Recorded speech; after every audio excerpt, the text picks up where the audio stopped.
어제 주식시장은 다시 또 폭락세를 보였습니다. 상당히 좀 불안전한 모습이었는데요. 앞으로의 전망도 불투명해서 투자자들이 갈 곳을 잃고 혼란스러운 모습을 보이고 있습니다. 시장이 크게 흔들리다 보니 연방준비제도에 관심이 모아지고 있는데 치솟는 장기 국채 수익률 속에 연준이 채권 시장에 개입을 할 것인지 관심이 모아지고 있습니다. 또 이 코로나19에 감염됐다가 회복된 후 재감염된 경우가 최근에 나타나고 있는데 특히 첫 번째 감염보다 재감염됐을 때 더 상태가 나빠지는 그런 사례들이 나왔습니다. 이곳 캘리포니아주에서 백화점에 장난감 등 아이들 상품을 진열하는데 성별에 따라서 분류를 하면 처벌이 되는 법안이 발의가 됐습니다. 오늘은 이러한 소식들을 정리합니다. 주영수 국장. 안녕하십니까. 네. 어제 주식시장이 또 한번 폭락을 했는데 최근에 좀 많이 좀 불안한 모습을 보이네요. 많이 좀 불안합니다.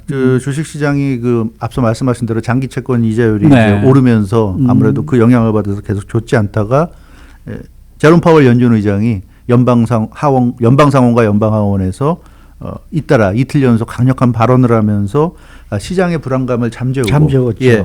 주식시장을 좀 디펜스 해주는 것처럼 보였습니다. 그래서 주식시장이 이틀 전에 좀 활기를 차는 것처럼 보였는데 바로 어제 다시 또 급락하면서 그야말로 주식시장 회복이 1일천하에 끝났는데요. 글쎄 말이에요. 제롬 파월 연준 의장의 경기 부양을 계속하겠다는 그런 발언, 또 인플레이션은 걱정할 게 없다. 뭐 한 3년 정도 지나야 우리가 목표하는 그런 인플레이션이 될 것이다. 뭐 이런 얘기. 또 기준금리가 역시 당분간 오를 계획이 없고 제로금리를 유지하겠다. 이제 이런 시장에 원하는 말들을 쏟아냈는데도 불구하고 소용이 없었습니다. 그래서 이 연준 의장이 아무리 강력하고 확실하게 발언을 해도 한계가 있다는 걸 우리가 체감한 그런 어제 하루가 아니었나 싶고요. 말은 역시 말일 뿐이다. 그러니까 시장에서 그렇게 생각하는 것 같습니다. 그러니까 한마디로 액션이 없는 말은 못 믿겠다. 네. 그런 것이 이제 시장의 좀 반응이 아닌가 그렇게 살펴볼 수 있을 것 같고요. 물론 오늘은 어제에 비하면 좀 많이 좋은 편이죠. 다우와 S&P 500, 나스닥이 다 상승세. 조금 전에 다우는 다시 또 이제 하락세로 들어가긴 했지만, 그래도 오늘은 어제보다는 좀 나은 모습을 보이고 있습니다. 그렇지만 이제 전체적인 추세를 보면 최근에는 참 주식시장이 불안정한 모습인데요. 이 말에 대한 어떤 믿음, 신뢰가 흔들린다는 게 참 큰 것 같은데 지난 2018년에 그 당시에 미중 무역 전쟁이 한창이지 않았습니까? 그때 미국 국채 수익률이 3%를 넘을 그럴 시기였어요. 그때는 지금 10년 만기 국채 이자율이 1.5%를 어제 넘어가지고 굉장히 이 가파르게 오른다는 느낌이었는데 그때는 지금보다 2배 높은 그런 상황이었어요. 그러니까 2018년에 비하면 그래도 지금은 국채 수익률이 절반 정도 수준인데도 불구하고 시장의 반응은 대단히 민감하다. 그런 점에서 어제는 정말 패닉 매도가 나타나는 그런 모습을 볼 수 있었고 좀 투자자들 전반적으로 뭔가 좀 심상치 않다. 그런 느낌을 받는 그런 상황입니다. 근데 역시 채권 이자율이 오르는 것이 이 시장에 가장 영향을 많이 주는 거 아니겠습니까? 그렇겠죠. 미국 국채 금리를 이제 중요한 지표로 보고 있는 건데요. 그런 이유는 이 채권 금리가 경기 회복 또 인플레이션에 대한 시장의 예상을 이제 반영했다고 이제 볼 수 있기 때문입니다. 그러니까 일반적으로 경기 전망이 개선이 되면 경기가 이제 회복된다. 이미 좀 좋아지고 있다. 이런 판단이 세워지게 되면 인플레이션에 대한 이제 기대 심리가 높아지게 되고요.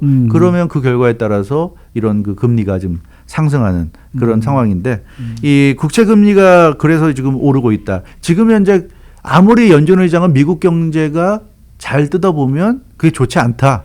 당분간 경기 부양이 필요하다. 그렇게 얘기를 하더라도 시장에서 바라보는 관점에서는 그래도 좋은 것 같은데 이런 생각인 거예요. 미국 경제가 좋지 않냐 지금. 그리고 이 회복으로 갈 것 같다. 이제 그런 이제 생각을 하다 보니까 인플레이션에 대한 그런 심리가 분명히 있고요. 아무리 인플레이션이 당장 없다고 아무리 연준 의장이 얘기해도 그걸 좀 못 믿는 거죠.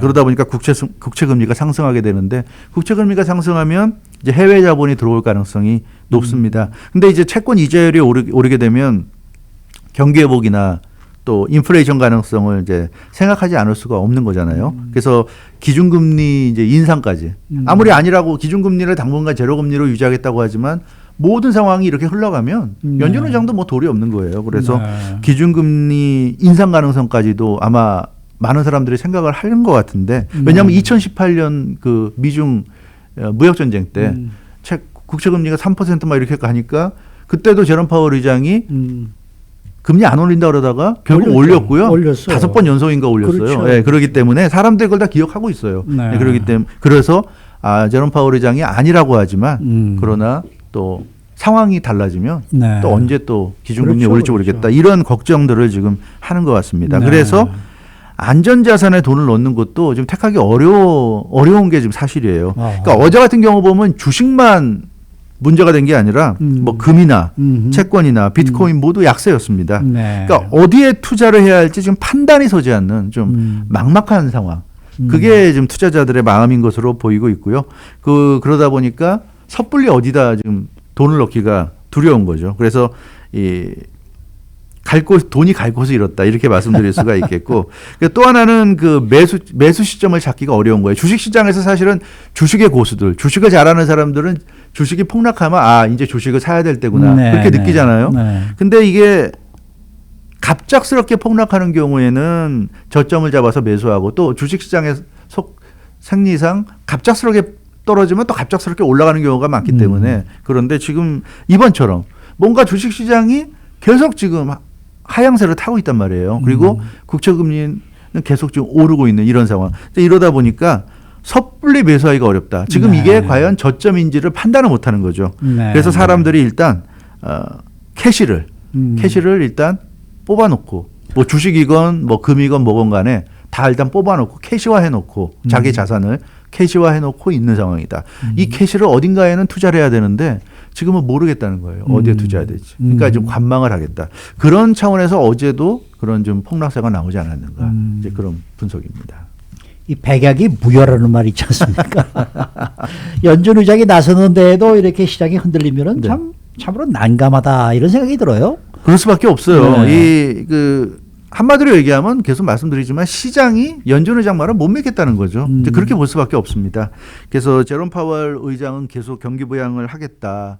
그렇게 얘기하고 있지만 뭐 이 시간에도 한번 말씀드렸습니다만 채권을 지금 매입은 하고 있는데 그 규모를 사실은 늘려야 좀 더 적극적으로 페드가 이 국채 금리가 오르지 않도록 방어한다는 것이 확실한데 네. 사실은 그런 언급은 안 했어요. 네. 그러니까 경기 부양을 할 것이고 채권을 매입하지만 지금 하고 있는 정도로 그냥 유지한다는 거였지 더 늘리지 않는다 그랬거든요. 네. 이제 그런 부분이 굉장히 시장에는 예민하게 지금 받아들여지고 있는 것 같습니다. 그러니까 뭐 증권 시장을 디펜스해 주는 발언은 당연한 건데 그것을 좀 넘어서는 좀 더 강한 그런 어떤 발언을 기대했고 그 발언이라는 것은 결국 어떤 대책을 내놓겠다는 뭐 그런 정도까지 기대했는데 사실은 어떻게 보면 제롬 파월 연준 의장은 그냥 말로 다 때운 거였어요. 네. 구체적인 조치는 얘기하지 않았습니다. 그냥 말로 다 때운 그런 상황이었는데 지금 상황이 뭔가 이렇게 말로 때울 수 있는 상황이 아니라는 것을 어제 주식시장의 폭락이 좀 보여주지 않았는가 지금 그런 느낌이 듭니다. 그래서 앞서 말씀드린 대로 2018년에 그런 경험 이 뭐 몇십 년 전도 아니고 한 3년 전 아닙니까? 그렇죠. 3년 전이니까 다들 기억을 하고 있는 거예요. 그때도 2018년 때도 국채금리가 3%까지 오르니까 기준금리 안 올린다고 하던 걸 결국 깨고서는 올려버리는 이제 그런 것을 누구나 기억하고 있는 거죠. 그래서 연준 의장 말도 이 믿음을 주지 못하는 시대 우리가 좀 그렇게 볼 수 있을 것 같아요. 그래서 이 제롬 파월 연준 의장이 조금 더 적극적으로 나가야 되지 않겠는가 그런 느낌이 있습니다. 시장의 신뢰를 얻기 위해서는. 그런데 또 생각해 보면 지금 상황이 그렇게 녹록하지는 않고 또 국채금리라는 게 채권 그 수익률이라는 게 그렇게 뭐 연준 의장이 나서서 뭐 적극적으로 인위적으로 개입을 해가지고 낮추는 그런 것이 과연 먹힐 수 있는 건지 그렇죠. 그런 것도 좀 생각을 해봐야 될 거예요. 옳은 일인가도 지금 우리가 한번 생각해봐야 될 거고요. 그렇게 그 채권 수익률이 오르고 또 이 주식시장이 빠지고 하는 것은 결국 지금 현재 경제 상황 또 시장이 그런 부분에 대해서 판단을 하고 있다는 얘기고요. 그렇죠. 그러니까 경기가 좋아지고 있고 인플레이션 우려가 분명히 지금 제기되고 있고 그러다 보니까 채권의 이제 수익률도 올라가고 있고 이런 상황인데 이런 점을 감안한다면 결국 이런 것을 연준 의장이 나서서 또 연준이 나서서 어느 한두 가지 특단의 조치를 내린다고 해서 이게 해결될 수 있는 문제가 아니라는 거죠. 네. 그러니까 우리가 그런 말 있잖아요. 손바닥으로 하늘을 가릴 수 없다. 이런 얘기가 있는데 마찬가지로 정말 일시적인 어떤 모면을 할 수 있는 수단은 될지 모르지만 이게 근본적인 해결책은 되지 않는다. 그래서 또 제롬 파월 연준 의장이 여러 가지 얘기를 쏟아냈지만 실제 액션을 취하지 않은 부분도 그런 점에 있지 않은가. 제롬 파월 연준 의장 얘기를 들어보면 분명히 경청할 말은 부분은 분명히 있는 것 같습니다. 그래서 네. 뭐 비트코인 열기 같은 것도 아니 그거 뭐 지금 당장 대단한 현상인 건 사실인데 그건 뭐 스쳐 지나가는 그 어떤 흐름이다. 네. 그러니까 흐름이라는 것은 놔두면 또 알아서 정리된다는 뭐 그런 뉘앙스로 얘기를 했거든요. 그런 걸 보면 비트코인이 문제니까 당장이라도 어떤 뭐 규제를 한다거나 이런 것보다는 그 자연적으로 나타나는 현상이니까 이득 볼 사람 이득 보고 손해 볼 사람 손해 보다 보면 정리될 것이다. 이게 뭐 계속 갈 수 있는 현상이 아니다. 일시적인 현상이다. 그러니까 제롬 파월 연준 의장도 지금의 어떤 증시의 불안 또 국채 금리의 계속되는 상승이라든가 이런 것 등도 결국은 자연의 흐름들, 자연적인 흐름대로 좀 놔두자 하는 좀 그런 느낌도 있는 것 같아요. 다만 네. 이 연준의 어떤 원칙 같은 거 분명히 확인시키면서 네. 그러나 지금 상황이 좀 우려스럽다고 해서 네. 너무 연준이 시장에 강하게 개입하는 거는 오히려 이건 득보다는 실이 될 수 있다. 네. 근데 그런 좀 판단을 하지 않았는가. 그렇게 보자면 제롬 파월 의장의 스탠스도 우리가 좀 충분히 이해해 볼 수 있지 않겠는가 그런 생각이 있습니다. 뭐 어찌됐건 그래도 뭐 연준 의장이 단순히 주식시장을 디펜스하기 위해서 거짓말을 하지는 않지 않겠습니까? 예, 그런 건 아닐 거니까 이 제롬 파월 의장의 말을 좀 우리가 신뢰하는 것도 좀 필요하지 않을까 하는 생각도 있고요. 인플레이션이 일시적으로 올 수도 있다고 그랬어요. 네. 네, 그런 얘기까지 했고 그러나 지금의 이런 인플레이션도 일시적인 현상일 것이고 이 인플레이션이 궁극적으로 페드가 방어하는 그 2% 그 선을 넘어서고 뭐 그런 것은 앞으로 한 2, 3년, 3년 정도 기다려봐야 지나야 아마 올 것이다. 이제 이런 얘기니까 그런 너무 하루 이틀, 그러니까 그런 너무 짧은 기간 동안에 일희일비하고 그러는 것은 결국 좋지 않지 않은가. 예, 그런 걸 우리가 좀 생각을 해봐야 될 것 같습니다. 네.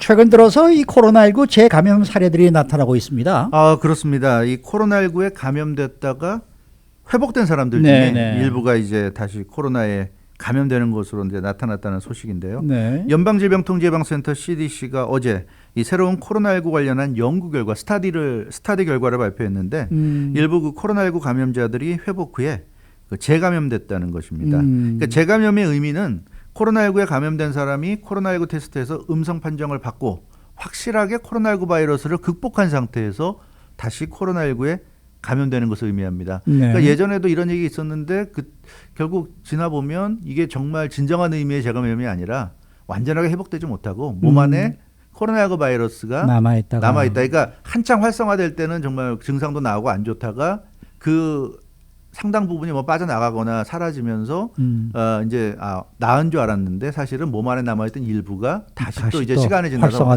활성화되면 그런 건 사실 재감염은 아니죠. 근데 이제 여기서 얘기하는 CDC가 이번에 발표한 내용은 뭐 여러 차례 코로나 검사를 통해서 여러 번 그 네거티브 판정을 받고 그래서 확실하게 바이러스를 극복한 상태에서 다시 코로나19에 지금 감염된 것을 의미한다. 이렇게 지금 설명하고 있습니다. 그래서 아직까지 이 재감염되는 경우가 단순하게 이 숫자로 보면 재감염 안 되는 사람보다 재감염되는 사람이 물론 적죠. 상당히 적지만 그러나 최근 들어서 어찌됐건 심심치 않게 보고되고 있다.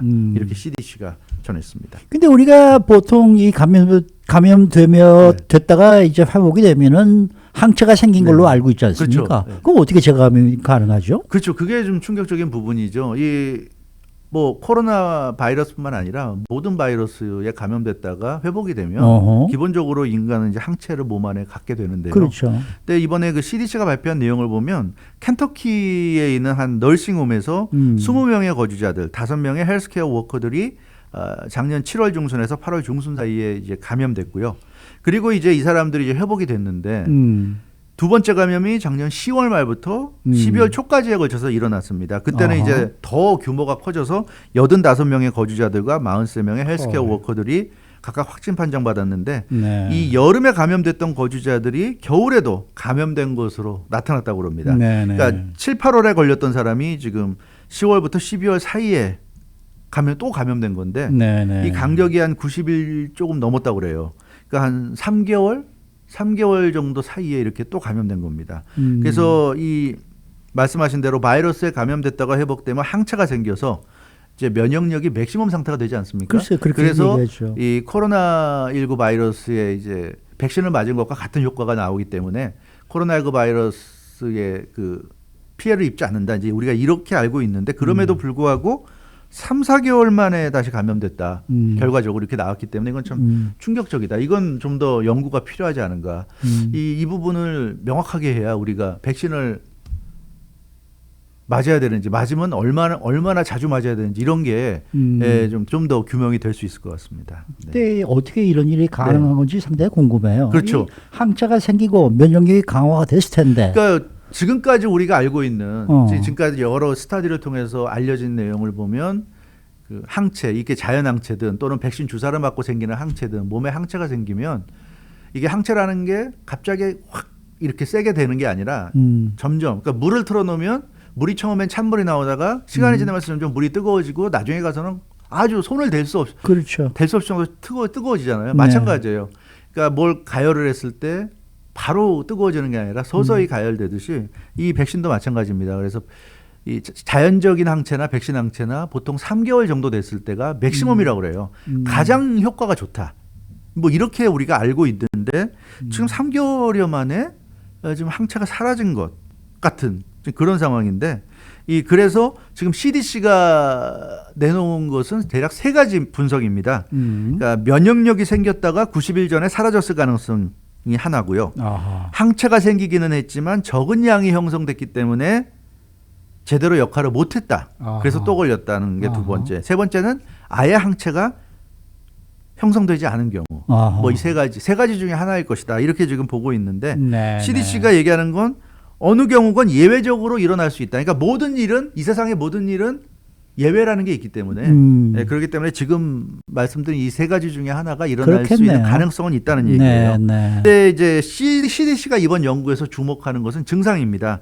그러니까 여름에 감염됐던 사람들은 대부분 그때는 무증상이나 가벼운 증상에 그쳤다고 그래요. 네. 이 켄터키에 있는 그 한 널싱홈에서. 어허. 근데 겨울에 두 번째 감염됐을 때는 대부분 다 증상이 강해졌다고 그럽니다. 어허. 네, 그래서 CDC는 코로나19에 감염되더라도 무증상이나 가벼운 증상을 보인 사람들은 이 몸 안에서 항체가 제대로 생성되지 않는 것으로 보인다 이렇게 판단했어요. 네. 그러니까 처음에 걸린 사람들이 무증상이나 가벼운 증상이었는데 두 번째 걸렸을 때는 오히려 더 더 증상이 세졌다. 세졌다는 거예요. 아하. 그래서 이 무증상, 그러니까 증상이 센 사람들은 몸 안에 바이러스가 많이 들어왔다는 얘기 아닙니까? 네. 그러니까 그걸 이겨내면서 그만큼 그 많은 바이러스와 싸워야 되니까. 네. 예, 그래서 이 항체도 더 확실하게 확실하게 생겼는데. 무증상이나 가벼운 증상자들은 항체가 덜 생겼을 수 있다. 뭐 이런 지금 네, 얘기를 네. CDC가 하고 있는 겁니다. 네. 근데 두 번째 감염이 될 경우에는 증상이 더 악화될 수 있다. 이런 이제 관찰이에요. 예, 그렇죠. 그러니까 지금 말씀드린 대로 왜냐하면 결과가 그렇게 나왔으니까 스타디상으로.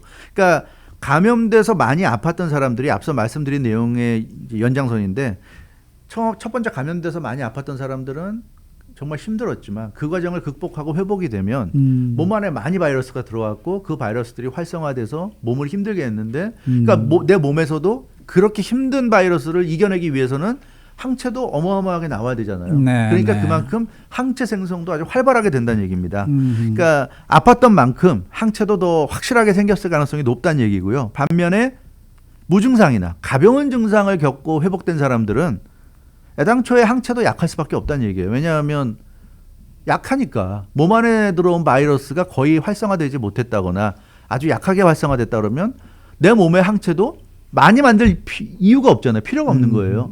네, 그렇기 때문에 항체도 굉장히 적게 만들어졌을 가능성이 있다. 그래서 이번 조사에서 2번 걸린 사람들 경우에 그 처음보다 두 번째 감염 때 더 증상이 심각했다는 건 이런 측면에서는 설명이 되죠. 첫 번째 걸린 사람들이 대부분 무증상이나 가벼운 증상이었다. 그러니까 항체가 형성이 안 되거나 형성이 돼도 굉장히 약하게 형성됐다. 그러니까 두 번째 감염될 수 있었고 두 번째 감염됐을 때는 더 고생했다. 뭐 이렇게 볼 수 있겠는데, 그러니까 CDC는 이번 연구를 통해서 알 수 있는 게 이런 거라고 그럽니다. 몸에 항체를 가진다는 것은 불안전한 것이다. 네. 그걸 우리가 인정을 해야 된다. 이렇게 얘기하고 있고요.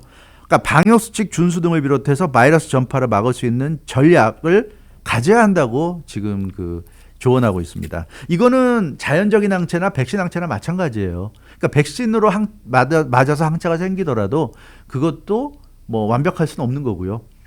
설사 백신은 우리가 약을 어느 정도 양을 도수를 조절해서 집어넣으니까 어느 정도는 자연 항체보다는 우리가 일괄적인 어떤 결과를 기대할 수 있다고 볼 수는 있는데 이것도 평생 가는 건 아니기 때문에 뭐 3개월이면 3개월 이렇게 일정 기간만 몸 안에서 효과를 낼 수 있기 때문에 그런 점에서 이 CDC가 얘기하는 것은 백신 주사를 맞고 항체가 형성되건 자연스럽게 항체를 내 몸에 갖게 됐건 어찌 됐건 방역 수칙은 잘 지켜야 되고 이 바이러스 전파를 막을 수 있도록 다 노력을 하는 전략을 가지고 대응을 해야 된다. 이런 얘기입니다. 그러니까 백신을 난 접종했으니까 안전해. 내지는 코로나19에 감염됐다가 회복됐으니까 안전해. 이런 생각은 굉장히 위험하다는 거고요. 그러니까 절대로 그런 생각해서는 안 된다. 그러니까 백신을 맞은 사람들도 백신을 안 맞은 사람처럼 행동을 해야 된다는 거죠. 바로 그게 이제 핵심이 되겠습니다. 그래야지 이겨낼 수 있다. 백신 맞았다고 해서 나는 달라. 나는 이제는 예전과 달라. 이렇게 행동하면 좀 또 큰일 날 수 있다. 이런 경고가 되겠습니다. 그러니까 뭐 우리가 항상 얘기합니다만은 백신을 맞으신 분도 그렇고 한번 앓고 난 분들도 그렇고 보통 사람도 그렇고 무조건 마스크 쓰시고 그다음에 거리 지키기 하시고 갔다 오시면은 손 씻으시고 이거는 뭐 그냥 항상 기본적으로 해야 될 그런 상황인 것 같아요. 맞아요. 이 바이러스의 특성이 그런 거 맞아요. 아닙니까? 우리 주변에 숙주가 될 수 있는 인간들이 있는 한은 계속 머물 것이고요. 그래서 모든 우리 주변이 클리어 될 때까지 우리가 살고 있는 커뮤니티, 우리가 살고 있는 도시, 우리가 살고 있는 카운티, 뭐 주 국가가 클리어 될 때까지는 다 노력을 해야 됩니다. 그렇지 않고 나 혼자 나는 백신 먼저 맞았으니까 나는 이제 뭐 파티도 하고 뭐 실내에 가서 식사도 하고 이거는 좀 위험한 거고요. 그렇게 해서는 절대로 없어지지 않을 겁니다. 그럼 본인도 언젠가는 면역력이 떨어질 테니까 그래서 이번에 좀 확실하게 바이러스를 잡을 때까지 좀 고통스럽더라도 좀 더 노력을 해야 될 것 같습니다. 그 AP에서도 그런 얘기를 했지 않습니까? 이 원래 2월 달이 이제 독감 시즌인데 네. 올해는 독감 환자가 보고가 없대요. 거의 사라진 거나 마찬가지라고 그렇죠. 지금 얘기를 하잖아요. 사실 대부분 이제 마스크 쓰고 다니고 컨택하는 거 조심하고 그러니까 바이러스, 독감 바이러스가 들어오질 못하는 거죠. 그러니까 굉장히 이거는 아주 긍정적인 현상이고요. 저도 이렇게 겨울을 참 편하게 보낸 적이 처음이 아닌가 그런 생각이 들 정도인데 이게 또 참 모든 일이 세상의 동전의 양면처럼 안 좋은 일이 있으면 좋은 일도 있는데요. 우리가 이렇게 적극적으로 방역 수칙을 지키다 보니까 독감을 피해갈 수 있다. 이런 점을 생각하면 조금만 더 노력하면 우리가 이 코로나 바이러스도 피해갈 수 있지 않겠는가 그런 생각을 해봅니다. 네. 자, 이 장난감을 판매하는 백화점들이 앞으로는 강력한 단속 대상이 된다. 이건 또 어떤 얘기죠? 예, 이게 참 또 흥미로운 얘기인데요. 캘리포니아주가 백화점이 아이들 관련 상품을 성별로 분류하는 것을 그러니까 남자아이, 여자아이 이렇게 성별로 분류하는 것을 강력히 규제하는 법안을 지금 법안이 발의가 됐기 때문에 캘리포니아주가 이제 단속을 할 것 같습니다. 민주당 소속의 이반로 캘리포니아주 하원 의원이 어제 이 AB 2826을 발의했는데요. 아이들 상품을 성별로 분류하는 것을 금지하는 내용입니다. 그러니까 보이 섹션, 걸 섹션 이거 안 되는 거군요. 안 되는 거죠. 그러니까 AB 2826은 장난감이나 뭐 의류나 하여튼 아이들과 관련된 상품들을 성별로 지금 말씀하신 대로 보이 섹션, 걸 섹션으로 분류할 경우 제재를 가하는 법안입니다. 구체적으로 보면 이게 전체 직원 수 500명 이상의 백화점, 그러니까 전체 직원입니다. 이걸 그러니까 백화점마다 500명씩 없을 거예요. 그러나 이제 전국으로 따지면 있겠죠. 그래서 이거는 한 매장에 500명이 아니라 그 기업이나 그 그룹의 전체 직원이 500명이 넘는 경우에 이제 대상이 되는 거예요. 그런 백화점들은 아이들 상품을 성별로 분류하다가 적발이 되면 처음에는 30일간의 그 기간을 줍니다. 시정하라는 그 시정 기간을 주고요. 이걸 서면으로 경고를 하게 되고요.